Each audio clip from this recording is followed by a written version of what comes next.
성별을 변경하려면 실질적으로 생식 기능을 없애는 수술이 필요하다고 돼 있는 법률 요건에 대해 25일 대법원은 위헌이라는 판단을 내렸습니다.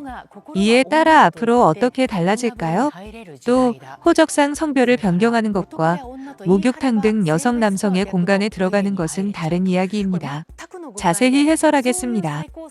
남자가 마음은 여자다라고 말하고 여자 목욕탕에 들어가는 시대입니다만 남자나 여자가 우기면 성별과는 반대인 화장실에 들어갈 수 있다. 이것은 역시 불가능합니다. 25일에 위헌이라고 판단된 것은 5개의 요건 중에 생식선이나 생식 기능이 없다라고 하는 생식 기능을 없애는 요건에 대해서입니다. 변경하는 성별의 성기에 가까운 모양을 가진다는 요건에 대해서는 판단이 내려지지 않았습니다. 대법원 판단이 나왔다고 해서 예를 들어 수술하지 않은 남자가 갑자기 성별을 바꿔 여탕에 들어가고 싶어도 그럴 수 없어요.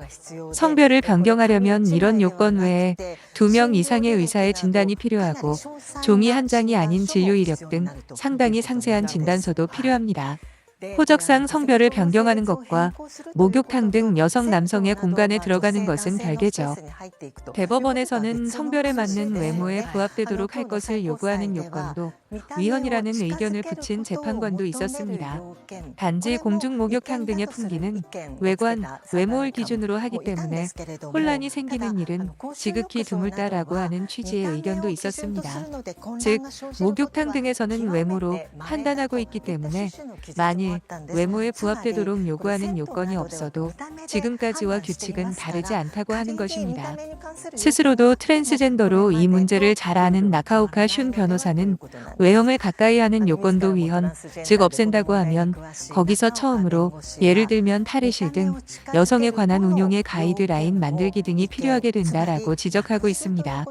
애초에 당사자분들과 악의적으로 같은 공간에 들어오는 사람들, 그걸 같은 입장에서 생각하는 것 자체가 차별이 아닐까 생각하기도 하는데요.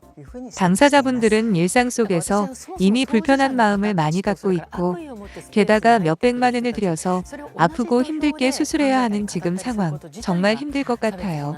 다만 이렇게 성피해가 많이 문제가 되는 사회이기 때문에 불안해하는 사람들이 있다는 것도 어떻게 보면 이해가 됩니다.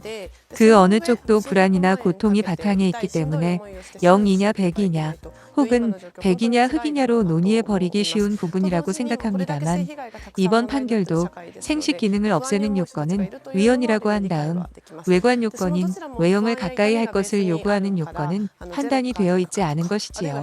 그렇게 당사자의 목소리에 귀를 기울이면서 각각의 경우마다 판단과 이해를 해나가는 것이 중요하지 않을까 생각합니다.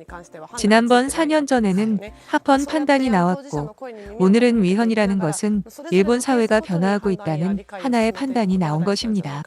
그러면 우리 한 사람 한 사람이 존중받고 살기 좋은 사회로 만들려면 어떻게 해야 하는지 생각해보는 계기로 삼고 싶어요.